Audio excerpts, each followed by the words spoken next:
Good morning everyone, आपका स्वागत है हमारे यूट्यूब चैनल ग्रेविटी स्टडी में। तो आज हम लोग जो है नेवी एमआर के जीके जीएस से संबंधित क्लास 42 करने वाले, ठीक है। और भी जो मैंने क्लासेस करवा रखे हैं मैथ के जीके जीएस के, वह सब आपको ऊपर आई बटन में मिल जाएगा। उसके साथ ही मैंने नीचे डिस्क्रिप्शन में A to Z क्लासेस का लिंक दे रखा है, इसलिए एक काम कीजिएगा, जाके जरूर से जरूर देख लीजिएगा, गारंटी देता हूँ मज़ा बिल्कुल आएगा। ओके, तो चलिए ये रहा पहला प्रश्न, ठीक है। WHO का पूरा नाम क्या है? What is the full name of WHO? Option है world health organization, world home organization, world hunter organization, world Himalaya organization, ठीक है। इसका जो सही आंसर है आप लोग याद कर लीजिएगा, option A World health Organization, ठीक है। तो WHO की बात करें, याद कर लीजिएगा, बहुत इंपॉर्टेंट है। WHO का जो है फुल नाम क्या है? World health organisation. ओके, उसके बाद ये रहा अगला प्रश्न, डल झील स्थित है, ठीक है।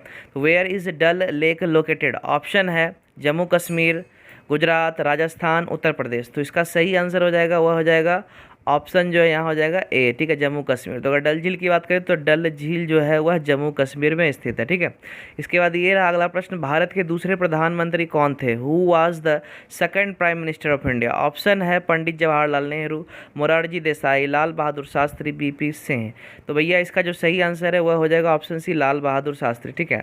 अगर प्रथम प्रधानमंत्री की बात करें तो आप लोग याद कर लीजिएगा, जवाहरलाल नेहरू की बात करें तो वह जो है वह प्रथम प्रधानमंत्री थे, ठीक है। अब उसके बाद बात करें प्रथम महिला प्रधानमंत्री, तो यह भी आपको पता होना चाहिए, इंदिरा गांधी जो थी वही थी प्रथम महिला प्रधानमंत्री। क्लियर? तो भैया यहाँ पे दूसरा है, देख लीजिए, दूसरा भी पूछा जा रहा है, इसलिए दूसरा को भी याद कर लीजिएगा, लाल बहादुर शास्त्री है दूसरा, ठीक है। इसके साथ ही एक काम कीजिएगा, आपने अभी तक इस चैनल को सब्सक्राइब नहीं किया तो जल्दी जाके नीचे रेड बटन दबा के सब्सक्राइब कर ले और बेल आइकन जरूर दबा लीजिएगा, ठीक है, ताकि इस तरह के जो भी इंपॉर्टेंट वीडियोज उसका इन्फॉर्मेशन आपको मिल जाएगा, ठीक है। तो इसलिए जाके सब्सक्राइब जरूर कर लेना। ओके, इसके बाद ये अगला प्रश्न, निम्नलिखित राज्यों में से किस राज्य में एक भी रेलवे स्टेशन नहीं है? Which of the following states does not have single railway station? Option है सिक्किम, हिमाचल प्रदेश, जम्मू कश्मीर, नागालैंड। इसका जो सही आंसर है वह हो जाएगा ऑप्शन ए सिक्किम, ठीक है। तो अगर सिक्किम की बात करें तो भैया सिक्किम में एक भी रेलवे स्टेशन नहीं है। ओके, इसके बाद ये अगला प्रश्न, स्वराज मेरा जन्मसिद्ध अधिकार है और मैं इसे लेकर रहूंगा, यह किसने कहा था? Who said that Swaraj is my birth right and I will have it? Option है गोपाल कृष्ण गोखले, बाल गंगाधर तिलक, लाला लाजपत राय, महात्मा गांधी, ठीक है। इसका जो सही आंसर है आप लोग याद कर लीजिएगा, ऑप्शन बी बाल गंगाधर तिलक, ठीक है। तो इसके बाद एक काम कीजिएगा, यहाँ पे जो है नारा से संबंधित पूछा जा रहा है, इसलिए नारा से संबंधित जितना एक प्रश्न है आपको जो है उसको याद कर लेना है, ठीक है, बहुत ही इंपॉर्टेंट है। ओके, तो चलिए इसके बाद ये रहा अगला प्रश्न, गोवा कब स्वतंत्र हुआ? When did Goa become independent? Option है 1960, 1961, 1962, 1958। इसका जो सही आंसर है वह हो जाएगा ऑप्शन बी 1961। शायद मैंने पहले जो है क्लासेस में यह करवा चुका है, ठीक है, तो आप लोग फिर से याद कर लेना 1961। ओके, इसके बाद ये रहा अगला प्रश्न, भारत और पाकिस्तान के बीच शिमला समझौता पर हस्ताक्षर किए गए थे, ठीक है। तो when was the Shimla agreement signed between India and Pakistan? तो ऑप्शन है 1965, ठीक है, और 1971, 1962, 1972, ठीक है। इसका जो सही आंसर है आप लोग याद कर लीजिएगा, ऑप्शन डी जो है 1972। अगर भारत और पाकिस्तान के बीच शिमला समझौता की बात करें तो उस पर हस्ताक्षर जो है कब किया गया था? 1972 में। कब?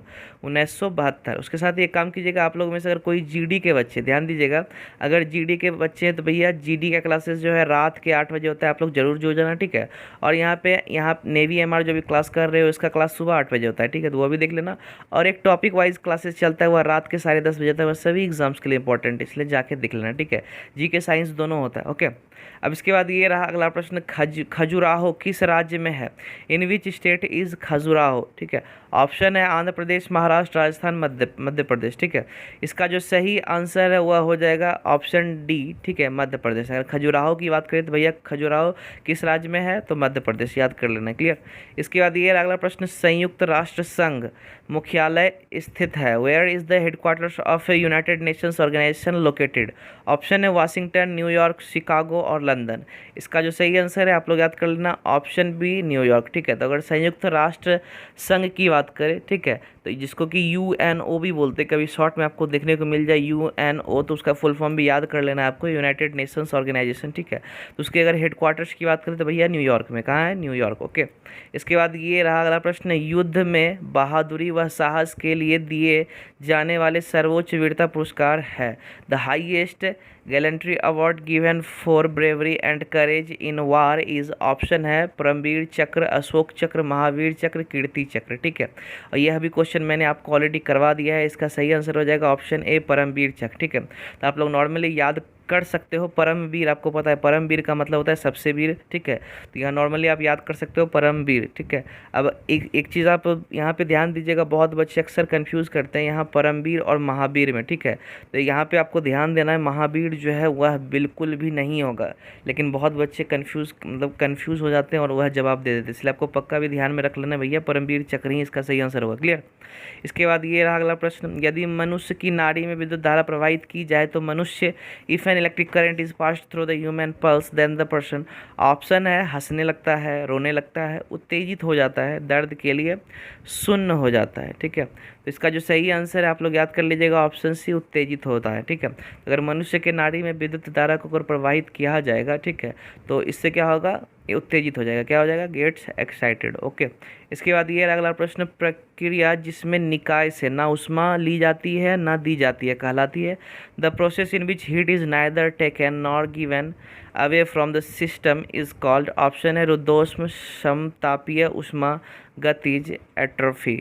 इसका जो सही आंसर है आप लोग याद कर लीजिएगा, वह हो जाएगा ऑप्शन है रुद्धोष। ठीक है, तो याद कर लीजिएगा रुद्धोष, कहने का मतलब है वैसा प्रक्रिया जिसमें ना तो उष्मा लिया जाता है ना तो दिया जाता है, तो याद कर लीजिएगा उसको क्या कहेंगे, रुद्धोष में क्या कहेंगे, रुद्धोष में कहेंगे। ओके, इसके बाद ये अगला प्रश्न, यूरेनियम 235 में प्रोटॉन की संख्या 92 है तो न्यूट्रॉन की संख्या कितनी होगी। ठीक है, if the number of protons in uranium 235 is 92 then the number of neutrons will be. तो इसमें सिंपल जो है आपको जब भी प्रोटॉन और न्यूट्रॉन से संबंधित दिया जाए, ठीक है, क्वेश्चन, तो सिंपली आप यहाँ पे करना क्या, यह जो 235 दिया हुआ है ना, ठीक है, इसमें 92 को अगर सब्ट्रैक्ट कर दोगे, ठीक है, तो सिंपल यहाँ पे जो है इसका सही आंसर मेरा क्या हो जाएगा, अगर सब्ट्रैक्ट कर रहे हो तो वह हो जाएगा ऑप्शन डी 143। ठीक है, अब यहाँ 235 की बात करें तो वह जो 235 आपको दिख रहा है वो नॉर्मली होता क्या है, वह एटॉमिक मास होता है। ठीक है, द्रव्यमान संख्या जिसे बोलते हो। ठीक है, तो द्रव्यमान संख्या जो होता है उसमें अगर सिंपली या तो न्यूट्रॉन या तो प्रोटॉन दोनों में से जो सा भी दिया रहे, ठीक है, सिंपली आपको करना क्या है, उसमें सब्ट्रैक्ट कर देना। ओके,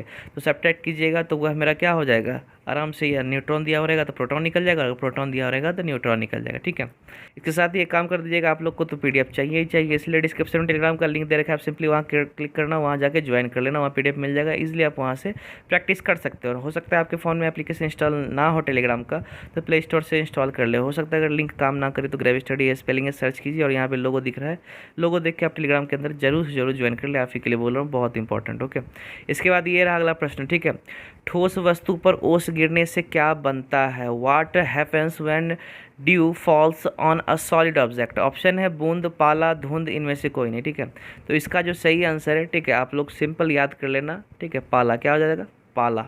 ओके, इसके बाद ये रहा अगला प्रश्न, एक प्रतिरोध 1/10 ओम का है, ठीक है, और 10 प्रतिरोधों को किस क्रम में जोड़े कि ज़्यादा से ज़्यादा प्रतिरोध प्राप्त हो। If a resistance is of 1/10 ohm then in what sequence should be 10 resistor be paired to get the maximum resistance, option है श्रेणी क्रम में, ठीक है, समांतर क्रम में, दोनों में, इनमें से कोई नहीं। ठीक है, तो आपको इसमें बिल्कुल भी याद कर लेना, ठीक है, चाहे रजिस्टर हो या तो बल्ब, ऐसा कुछ भी दोनों में से किसी भी तरह का क्वेश्चन पूछा जाए तो कोई दिक्कत नहीं है। इसका जो सही आंसर है वो मेरा क्या हो जाएगा, श्रेणी में, क्या हो जाएगा, श्रेणी में, इट मीन सीरीज जिसको बोलते हो। ठीक है, तो सीरीज में लगाना है। ठीक है, clear.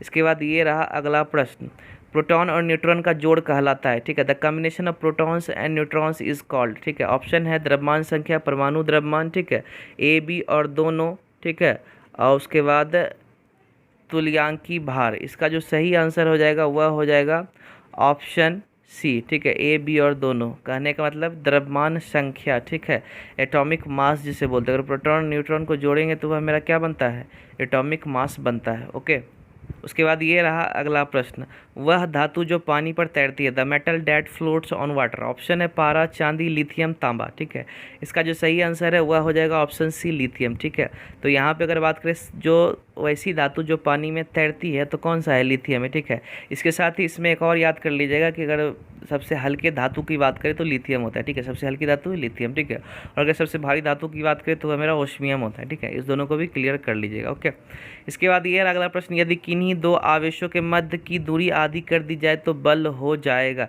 If the distance between any two charges is halved then the force will become, option आधा हो जाएगा, दुगुना हो जाएगा, 4 गुना हो जाएगा या 16 गुना हो जाएगा। ठीक है, तो इसका सही आंसर हो जाएगा, आप लोग सिंपली याद कर लेना, ऑप्शन सी 4 गुना हो जाएगा। क्या हो जाएगा?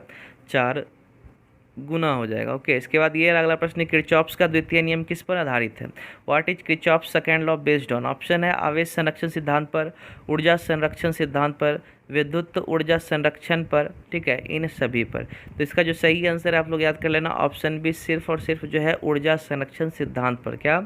सिर्फ और सिर्फ ऊर्जा संरक्षण सिद्धांत पर। ओके, इसके साथ ही एक काम कर दीजिएगा, मैं पे बैक में कुछ नहीं मांगता, बस सिंपली करो यार, एक लाइक कर दो और कुछ नहीं। ठीक है, एक लाइक कर देना और आपके family members, friends, WhatsApp, Facebook जहाँ भी शेयर करना चाहते हो जरूर जरूर शेयर करो, ताकि ज़्यादा से ज़्यादा बच्चे जुड़ेंगे, क्लास करने में मजा आएगा। ठीक है, इसीलिए सिंपली करना क्या, शेयर जरूर जरूर कर देना। ओके, इसके बाद ये अगला प्रश्न, साधारण सूक्ष्मदर्शी द्वारा प्रतिबिंब कैसा बनता है? How is image form by a simple microscope? Option है आवर्धित और सीधा, ठीक है, छोटा एवं सीधा, आवर्धित, उल्टा, छोटा और उल्टा। तो इसका सही आंसर आप लोग याद कर लेना, ऑप्शन ए, ठीक है, आवर्धी एवं सीधा, मतलब मैग्नीफाइड एवं एंड स्ट्रेट। ओके, तो क्लास खत्म हो गया, जाके सब्सक्राइब कर लेना और बेल आइकन दबा देना। ठीक है, उसके साथ ही एक काम जरूर से जरूर करना, ठीक है, कि अभी जो नीचे और भी जो क्लासेस दिया हुआ है जीके जीएस का मैथ का, जाके जरूर देखना। ठीक है, तो क्लास जो है आपका एग्जाम तक चलने वाला है, इसलिए एक काम करना, आप जरूर जरूर सब्सक्राइब कर लेना, ताकि जब भी अपलोड करो उसका इन्फॉर्मेशन आपको मिल जाए। ठीक है, लाइक नहीं किया तो लाइक कर दो, शेयर नहीं किया तो कर दो, एक काम करना, कमेंट जरूर करना, बताना यार कैसा लगा क्लास। ठीक है, तो आप लोग कमेंट करते नहीं, कमेंट करके जरूर जरूर बताना। ठीक है,